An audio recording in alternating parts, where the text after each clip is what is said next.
Hey, everybody. Welcome to This Week in Pre-IPO Stocks podcast. With me, I have Evan Cohen, the world famous Evan Cohen, founder and chief operating officer of winfinson.com. It's a media company focused on alternative investments. Clint Sorensen, the world's greatest chief investment officer. His portfolios only go up at WellShield, to outsource CIO and investment research company. And the most accurate pricing in the secondary markets, Mr. Nick Fusco, CEO of PM Insights, pre-IPO market, secondary market pricing company. I'm Aaron Dillon. AG Dillon & Co. does venture capital funds for RIAs. Okay, fellas, two big new AI platforms on the rise. Safe Superintelligence, Ilya Sutskever, who used to be OpenAI senior exec, and Thinking Machines, which is founded by the former CTO of OpenAI, Mira Murati. Both of these people have to be worth more than $100 million. I wouldn't be surprised if they're both billionaires at this point. But they both left. They've started their own companies. Safe Superintelligence has a $33 billion valuation. I think that's top 10, right, Nick? I think that's top 10 private companies. We can look pretty quick. Okay, it would be cuspy. But it's only a year old, right? I mean, it doesn't have any products or revenue. And then Thinking Machines is another one. $10 billion valuation. They're doing a $2 billion seed over there. Okay. They have no products and revenue. So two companies, both senior execs from OpenAI, one with 10 billion, one at 33 billion, no products, no revenue.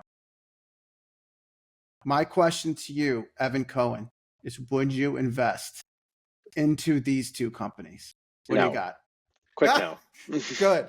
There you go. What do you got? Talk to me. Can I preface it? Because yes. I think Safe Superintelligence isn't intending to have revenue until they've reached a certain AGI. point, right? Yeah, right. They want to have, safe AGI, right? So with that. So you're going in. It probably won't change Evan's answer, though. That's right. You're going in knowing that they're never going to generate any revenue, okay, until they get AGI, right? So then I guess the question is, like, how far away are they from AGI? But, like, what do you think? Safe Superintelligence, Thinking Machines. What do you got? You know, I tend to really be drawn to investing in companies that have no desire to make money. They tend to be the best investments I've ever heard of. Yes, I am. Absolutely. I mean, look. I remember when seed rounds were $5 million. Dating myself here, guys. We're talking a $2 billion seed round. Look, I think that both Ilya and Mira are quite accomplished engineers, computer scientists, AI engineers, potentially even executives. They together or independently have not demonstrated the executive track record that would, to me, validate that I would want to give them that amount of money with that valuation, with the expectation of them building a whatever, $200 billion company at $33 billion. That's just, it's too rich for me. I think the space is just getting more competitive. I think the landscape is getting even more compressed and wider. I just don't necessarily think that the valuation is justified, and I am a pass. A hard no? Okay, got it. So Clint, like, I know my gut is telling me you're probably a hard no on this too, but do me a favor, just for academic reasons, like, take the other side of this, right? So how could you get comfortable? How could you get comfortable pulling the trigger on these two companies, right? I mean, that I can't take the other side of this. It's beyond rational. Think about it. You're talking about zero products, zero revenue. They're talking about, we're going to reach AGI at the end of the day, highly competitive environment.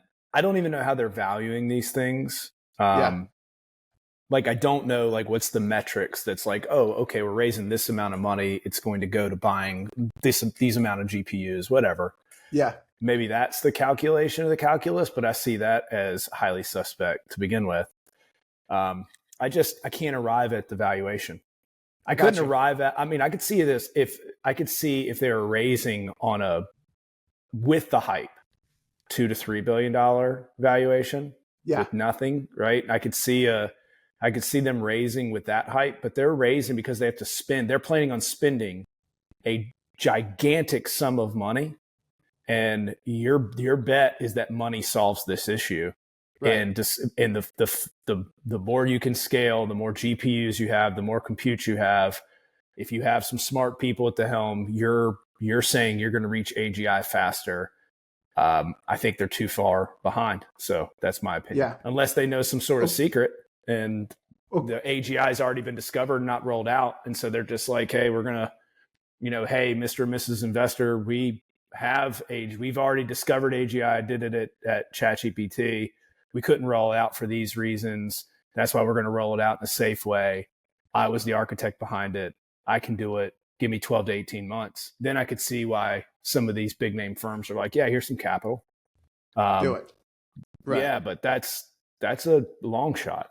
And that's conspiracy theory, Nick, to a certain extent, right? Yeah. Yeah. So potentially espionage. Let me come to you on what's the deal with that? I mean, on the secondary market. Let me come to you on the secondary market stuff, Nick. But so I'll take the other side. I'll do it. Okay.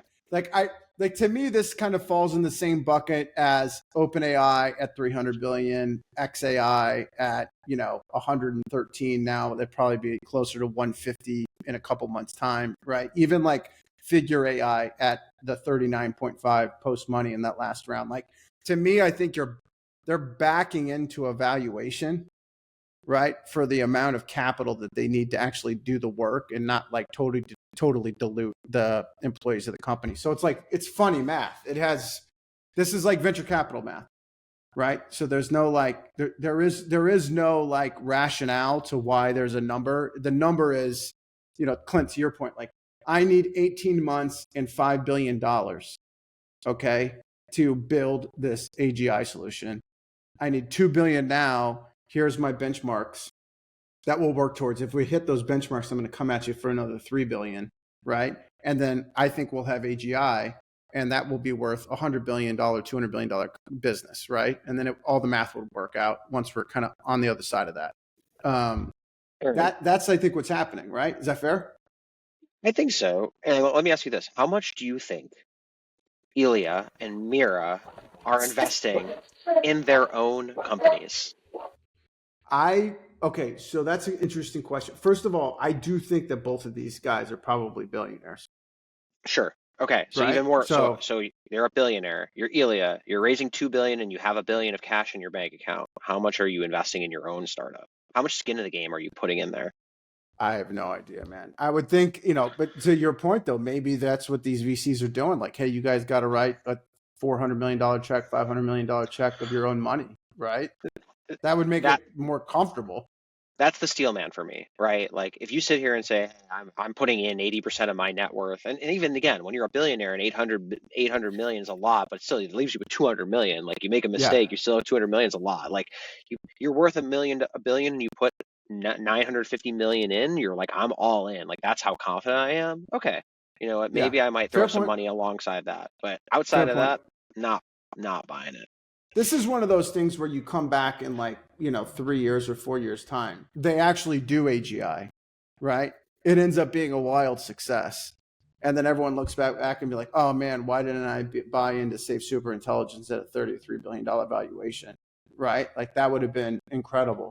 Doesn't that assume that AGI is non-defensible? It's a defensible business. Like, they're going to come up with AGI. OpenAI is going to have AGI. Grok's going to have it. Like, it's competitive. Like, it's a commodity that goes down to zero. Yeah, I mean, this is the kind of stuff where it's like, even with AI agents and some of the platforms that are out there, it's like still all evolving, right? But for sure. But Nick, let's get to you, man. Like, what do you like? There is no real secondary market. I mean, I'm getting some inbound on the Safe Superintelligence round, right? I haven't seen anything yet for thinking machines, but that's more of like, the normal primary round where they're like, people are out syndicating that to others, to bring in the capital. But are you seeing any, I haven't seen any secondary, like proper secondary market activity yet in these companies. Yeah. So I'll hit on that and then I'll take a stab at where there could be some value here. I think given how young these companies are and given that there haven't been several rounds that lead up to where we are today, you're going to have, and I don't know the name for it, a piggybacking off of the primary round that we keep seeing from the VCs. right? So instead of there was a round and then 6 months go by, 9 months go by, and then there's some secondary activity prior to the next round, and then after the next round, it's let me take as much off the table as I can stomach for myself, and then some, and then that extra excess, I then sell in the secondary market, but it's not really a real secondary market. It's just making a fee on buying more than you can eat, right? Yep, fair point. It's like overindulging at the buffet. And then some people call that investment banking. Yeah, as well. The idea with the incentives, I think, yeah, you, Aaron, and Evan actually have a very, very similar point. You have to keep the team that's there incentivized enough, so you have to have that really high valuation so that you're not giving away too much of the company. Because if you give away too much, then no one's going to want to work unless the thing is just skyrocketing. And then maybe they're not going to want to be as invested in it unless they have the setup like Evan's saying, where it truly would be detrimental if anybody walked out that door. Right. So I think it's like any investment, even at a small stage. If the person is willing to refinance their house and reinvest in their own business, that's a freaking good sign, Yeah. But we're not going to be able to see that. And I think it's a good point. My concern with Safe Superintelligence is there's no way to like put your finger on what that number needs to be to arrive to something that no one has ever built in the history of mankind. So how's that going to flow? But then, like the idea with thinking machines, it could just be a new variant, something that's complementary to make our lives better and in ways that the other AI platforms haven't really done. So that one I could probably get behind with them being a non-binary outcome. So that that's where I'd stand on that. Well, I will say this. I think it's pretty awesome that these two people left to start their own company. Right? I got a lot of respect for that. And I do hope that they both kill it. I hope they both kill it. And I hope they have $1 trillion businesses, the both of them. You know what I mean? Like I'm sending out those positive vibes to these guys. Everybody, all right? Yeah, but it's nice. Like I want them to win. I mean, that would be incredible. But first of all, I think it would be nice to have more than just OpenAI, XAI, Anthropic. Like it'd be great to have 5 players or 6 players in the space, right? I don't know if the market could take 6, but I think it would be nice to have more than like Apple and Android. But as an investor, Aaron, aren't you concerned that if 2 people like this can spin out and start their own businesses and compete effectively with the behemoths that we're all invested in and all believe are going to be worth $1 trillion companies, doesn't that make the thesis around your $1 trillion companies not really stable? I mean, doesn't that mean, it just means that like, these businesses that were like, going to $1 trillion. It's a good question. I would say this is all still evolving. It's still early, right? I mean, I would say to your point though, on the platform side, that does seem to have been firmed up a little bit, right? So, but you're starting to see OpenAI get into the more of the product side, right? Grok just, XAI just launched their API, so I'm interested to see what happens there. Cohere has just decided to go business to business only, right? Anthropic is kind of more business to business, right? They have obviously a self-directed side, but so I mean, like people are starting to pick their path forward a little bit, right? If these guys are just like, hey, we're AI, we're super intelligence only, AGI only, then hopefully they get there. And to Nick's point, I don't know what that even means. Like, so what does that mean? This is set up for. We're going to watch incredible technological advancements and equally incredible capital destruction. Yeah, totally. Yeah, that's probably a fair point. That's but what also, we're going to see. But also, yeah. So we'll see it all, right? Is that fair? We're going to see people make unbelievable amounts of money, and also people crash and burn in the worst possible way. But that's like the power law, right, Clint? I mean, that's the whole thing. This is new technology law, right? See, we saw the same thing with the internet. Anytime there's a leap technologically, you're going to get this. It's just human behavior, repeat. Yeah. Well, this is what's going on in AI. I think you're starting to see people it's like all about the Grand Slam.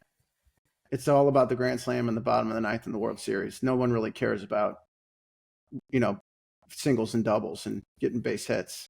But yet we can't even get a good enough IPO. So I don't know how we're going to Yeah, how we're going to get exit liquidity on $3 trillion pre-IPO companies, which is what a lot of this is going to have to be to get meaningful numbers. You call Nick up, you get That's what a I was license, thinking. Nick, you get a license to PM Insights, okay, and then you trade in the private secondary market, and that's you don't even need to worry about it. The world's going to be great for the four of us if this is all just stays private forever, and then there's just two stock markets in the United States, because everybody's going to need some brains like we have to be able to figure that out, how to navigate that, right? It's time to get the broker-dealer license up and running as we can start transacting these deals.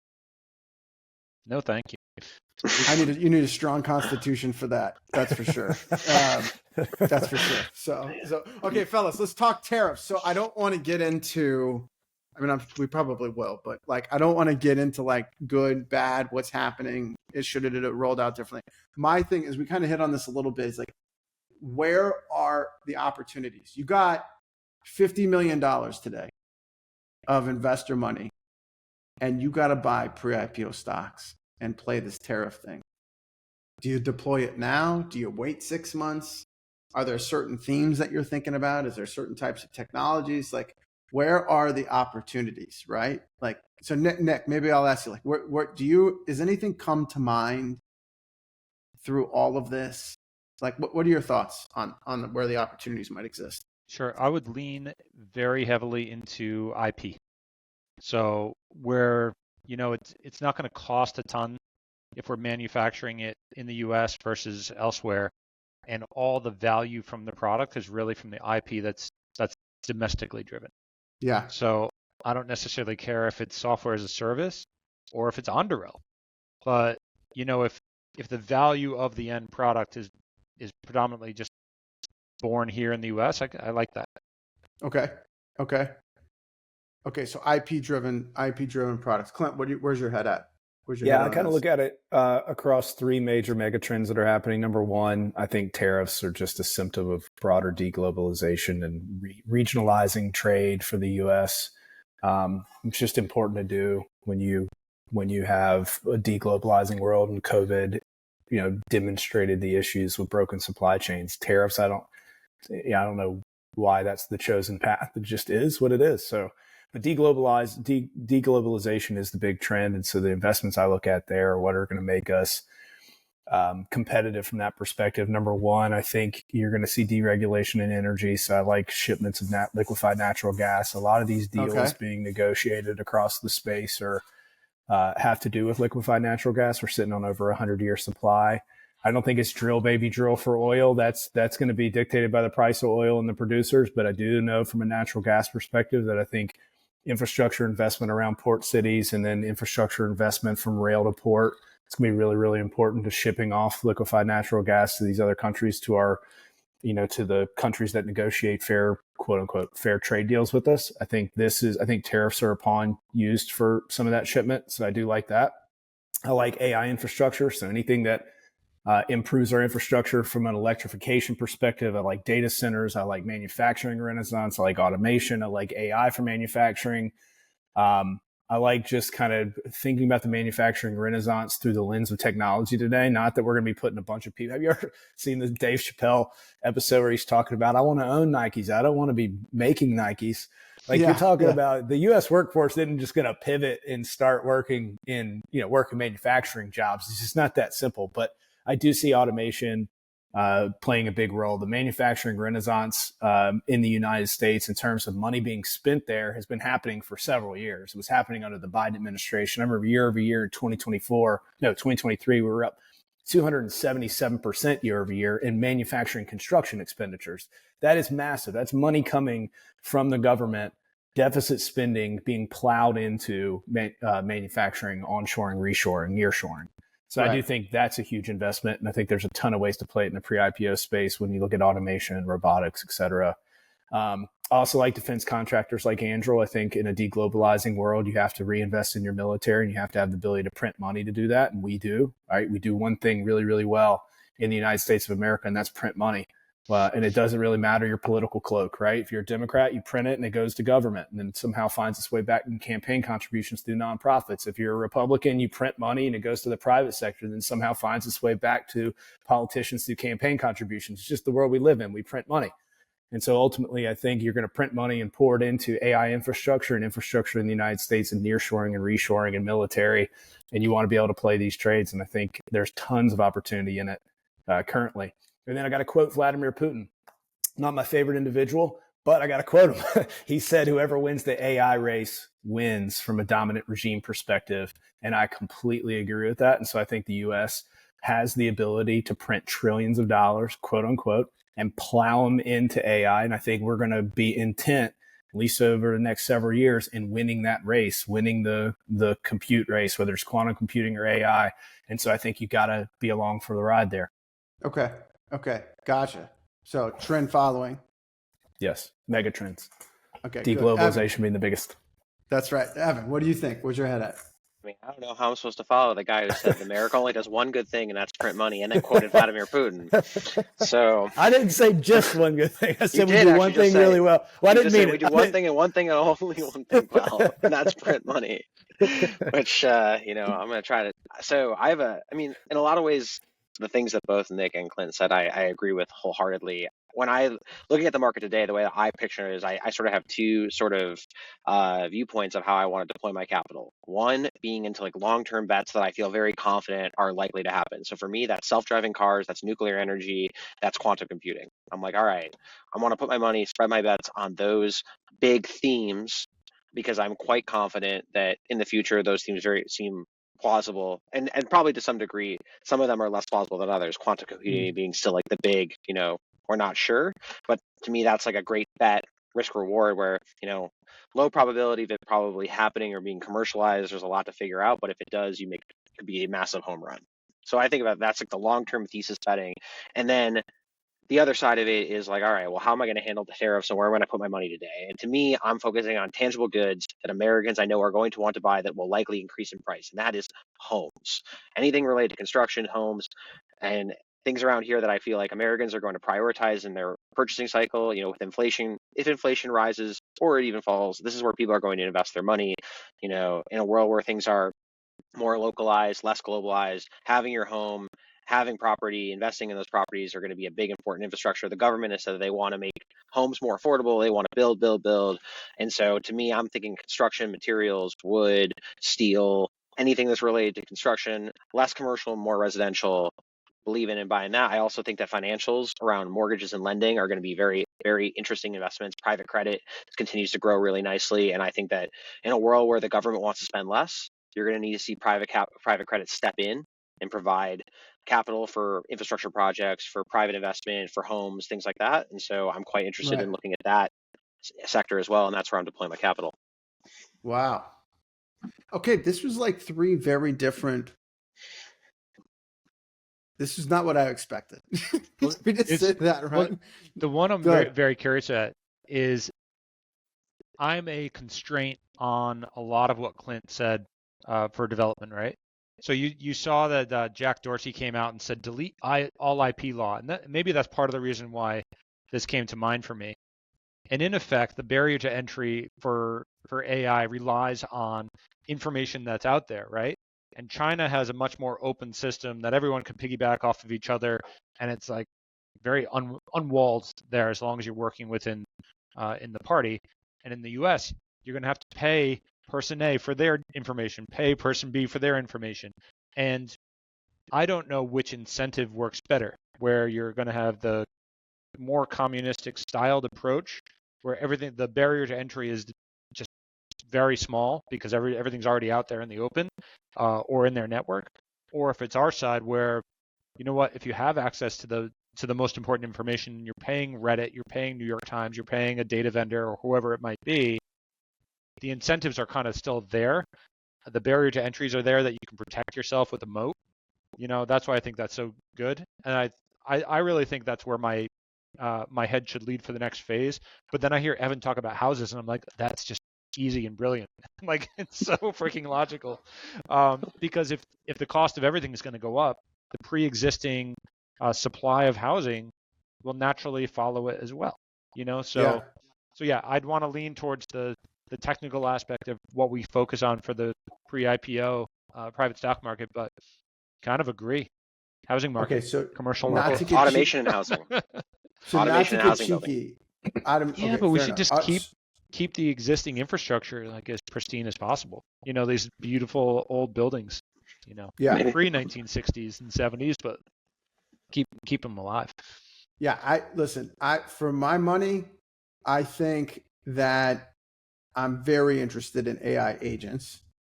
Right. So I thought, I was already thinking that was going to be a big macro trend down the road, but I think that's going to get accelerated now because everything's coming home. Costs are going to go up. Companies are going to need to find ways to cut costs, right? So eliminating humans out of jobs so that they could, and have an AI agent replace them, will drive money right to the bottom line, right? So I think that will offset some of those higher input costs. So but I don't think that's like in manufacturing. I think that's like in sales, that's in marketing, that's in HR, that's in other kind of operational areas. It's not in manufacturing per se. And then I do think it's robotics. I don't know if it's humanoid robotics per se. That seems like maybe a bridge too far in the near term. But I do think that there's going to be like AI plus robotics will be a big driver of efficiency. I saw there was Barry Sternlicht, I think was the gentleman's name. He's a real estate developer. Yeah. Steinlich. So he was saying, I don't know who's going to do these manufacturing jobs. Like, we have 4% unemployment right now, and there's only 13 million out of 160 million Americans that do manufacturing. So if we bring this stuff home, it's got to be robotics. And we've had a shrinking labor force, right? That's another thing you got to think about. You either have immigrants come in to do the work, which that doesn't seem in vogue right now, or you have automation. So to me, that seems like a natural trend. That, to Clint's point, there's probably government money that will come in. They'll prop that up. There's probably companies will literally be fighting for survival. So they'll have to do it. You listen to some of these freight guys, like the guys at, who's Ryan Peterson? He's Flexport. Yeah. I was listening to a podcast of him talk the other day. He's like, some of these companies, their costs are going up 50%. So if that's you're fighting for your life. You're going to do whatever you need to do. What do I need to, I would never have spent $20 million trying to implement an AI project, to make my business more efficient. Now you're like, what the hell do I got to lose? I'm doing it, because if I don't do this, I'm done. Right. I'm going to have to sell to somebody else, or we're just, they're not going to shut down the company, but it's going to do so. This disruption is going to cause a lot of activity. And I think that's going to pull some of these things forward that might have taken 3, 4, 5 years to play out. I think it pulls some of it forward. So I think AI agents are going to, if I had to put chips on the board, I think that is a pretty powerful place, right? AI agents, I think, replacing humans, just saying it out loud, AI is replacing humans in jobs, I think is going to be a boon, right? Yeah, what did Eric Schmidt just say? Did y'all see his recent, I forget where he was talking, but he just said something about this, and he was talking about AI increasing productivity a lot more than people expect. It's going to 30% leap is what his expectation was. I forget when he put his time frame. I just typed it in to figure out where I saw that, but I definitely saw a video snippet of him saying, but Clint, I think that would have been, before this tariff stuff, it would have been increased efficiency. Everyone keeps their jobs, or most people keep their jobs, and then you just grow more. Right. Now I think we're going to get increased in efficiency. People lose their jobs so that can drop to the bottom line, so that it can offset increase of costs in other parts of the business. Right. That's my gut. So, and when you're fighting for survival versus fighting for growth, totally different metric. You know what I mean? True. So you'll do things that you never thought you would do because you have to do it to survive, versus we were growing at 15, 20% a year. If we're growing 23, 24% a year, it's okay. We'll keep that, those 50 people over there working, right? We'll find something for them to do in 9 months or 10 months time, right? Now it's if I don't get rid of those people, I'm done, right? I might not last another 6 months, another 9 months.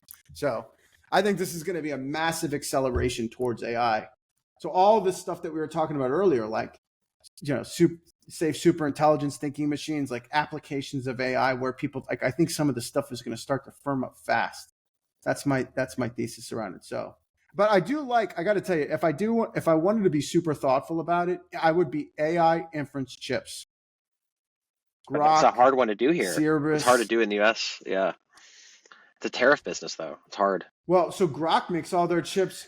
Grok makes all their chips in the United States. We'll see how they scale. Like, I got to tell you something, man. That company is like primed. I think that company is in position A1, right? To just totally take advantage of the current opportunity. So like that, like I think AI infrastructure is the play here. Like if I had to put one thing, I think any company in that space, inference, in particular, I focus on inference because I think everyone's going to be implementing these AI agents, and these AI agents are going to be chugging through. So that and data centers. So chips, semiconductor chips in data centers, Lambda Labs together, AI, right? Those kind of shops. There was news CoreWeave, Together AI right, recently. I forget what was that about the growth rate or something just hit with them. Together AI. I think they just did a round, if I'm not mistaken, like 30, 45 days ago. So yeah. I'm interested. Nobody here mentioned anything about healthcare. Just thought that was surprising. Very American response. In what context? AI, like AI is going to tremendously revolutionize biotechnology. Yeah, that's what I was thinking. Yeah. Like it seems like diagnostics, et cetera. Yeah, exactly. And it feels like a very AI-able business. Feels like it could be like it'll result. Well, okay, so you have investment. AI hits healthcare. You have the development of new drugs. You have testing, all the stuff that improves the longevity of human life. Which now you need more housing. There's like all these like second order and third order effects you think through. That's what I continue to like think through it. I haven't really gotten exactly what my thesis is yet because I don't understand pharmaceuticals, and people are talking about pharmaceutical manufacturing in the United States, which I don't really know much about. So curious, just wondering. No one else here mentioned it, so I guess it wasn't a huge thing on anyone's radar. No, I mean healthcare. I mean, I will just say, as a guy who just signed up for new healthcare, who's a solo entrepreneur, could be the most challenging thing. I do have a college degree. Okay. And I've been on Wall Street for 20 years. And this could have been the hardest thing that I've done in the last 5 years is figure this out as a solo entrepreneur, how to get a decent healthcare plan. It was fascinating. Right. But yeah, so a lot to be wanted. Right. I think not only just in the actual biotech and the pharmaceuticals, just technology in general, billing. There's a lot of inefficiencies that I think AI could help with in the healthcare space. Right. And then, okay, fellas, maybe we end it there before we toilet bowl into politics, right? Because I don't know if anyone wants to hear our opinions on that. I could certainly talk about it for an hour and a half. We never got Clint's tariff opinion. He just totally bailed on the pod the day that we were talking about it. I should not show. Well, I'll give it to you. What is it?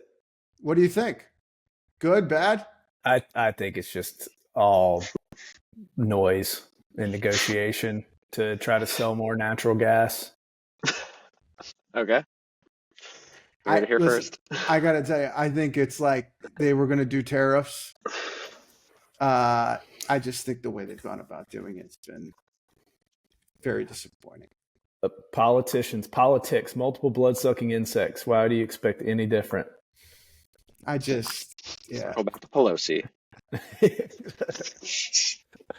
That's the real thing. Just put your money with Nancy Pelosi and just call it a day, right? The Nancy Pelosi hedge fund. You think she's got it in it? You think she'd start a fund? Well, that's what her husband does, right? I mean, if we could, trader. Yeah, if we could do the same, tracker that they have in the public market for the private market, way better. I would say. That's probably true. That's going to outperform anything out there. You're not wrong about that. The greatest investor of our lifetime, Nancy Pelosi. And next to George Soros. That's right. That's right. Put that picture in the chat when you post it. When you post this. Oh, last thing I'll leave you with. My favorite. It's not a meme, but my favorite thing happening right now on social media. All the mainland China manufacturing facilities are talking about how inexpensive it is to make luxury goods. Yes, I saw that today. I saw that. Birkin bags. And they're trying to sell like direct, right? They're like, pay the 125% tariff. It costs $5. They're selling it to you for $1,000. Oh wow! Like, pay 20. I'm so glad I don't own a Birkin bag. I'm so glad I don't. I mean, could you imagine? Can you imagine? The whole time I'm watching, they're showing Nike shoes. They're doing all this. And it's funny because you see this stuff and you're like, man, the shoe only costs like $5, but they sell it for like 150 or whatever. It's like, but then you're like, but do the Chinese, like, what about in 5 years? Are the Chinese guys going to have good designs? It's kind of like, it's like, although they're talking about getting rid of all the copyright laws in China. So they just make it. So then what? That's why I'm standing firm on the IP. You go to Amazon, you type in Jordans, and instead of like your Air Jordans pulling up, it's a whole bunch of fake brands. For sure. I have a friend that bought fake Kobe Bryant basketball sneakers, like the Protos, the ones that they stopped making for a few years, and like he's like they're more comfortable than the real ones. And I was like, wow, that's amazing. See, I bet it's literally the same factory. It's like the same factory. Yeah, Dude, I gotta tell you, there's something to that, man. There's something to that. Did none of you guys have a friend in college that had the connection for professional sports jerseys in Asia? And they'd like, you say, hey, like you want a John Elway vintage 97 Broncos jersey, don't you? And it's like, I can get it for $40. You and 8 people need to pool your cash together because it's like $400 in shipping, but $5 a jersey. Everyone had a friend like that. And like, for sure. And it was like, you just like, and they come and they look exactly the same. And like, how did you get this? It's like, they just literally took them off. Some guy just took them off the rack and sent them to you. So listen, when I was doing the crane share stuff, I would go to Beijing for work, right? And they would take me, these guys that I would go and see, they'd take me to go buy suits, right? So you go and buy the suit. So I remember I'm in there buying the suit, and it's like $100 for a suit. And I'm like, this is going to be the worst suit I ever run. No. It was the best suit I ever had. I bought like 10 of them from this guy. It was crazy, right? It was incredible. The best suit. So then I asked the guy, he came in and he's like, this suit here, it's like $100. It's Chinese fabric. This suit over here, it's $200. It's Italian fabric. I'm like, well, what's the difference between the two fabrics? He goes, this Italian fabric is made in Shenzhen, and then it's shipped to Italy, and then they ship it back. And I said, that's it? And he goes, yeah, it's Chinese fabric too. And I'm like, I'll just take the regular Chinese fabric for $100. That's fine, right? Wait, it was great, man. Dude, yeah. Dude, it was nuts. So I don't even know. The markups on stuff is crazy. So I always wonder, like, is that going to be a trend? If these tariffs go in and they're very high, do people just start buying direct from the factories? You know what I mean? LVMH stock is down 5% today, just so you know. It's wild, man. If you haven't seen the videos, watch it. It's literally like a dude sitting in the factory, and he's like pulling up the bag, and he's like showing how much everything costs, and it's wild. It's so sad. It's wild. So yeah. Anyway, this tariff thing is going to be very entertaining here for the next several months, no doubt. I think this is good. I think that's good. We don't need more Birkin bags. I love the Chinese memes of every politician making shoes. I don't know. I don't like the Birkin bag game. It's going to be interesting to see how this plays out, but I'm interested in the opportunities. For sure. I think there's going to be a lot of opportunities to make money. So for sure. Keep your head down, fellas. All right, gentlemen, I appreciate your time. Thanks for doing this week.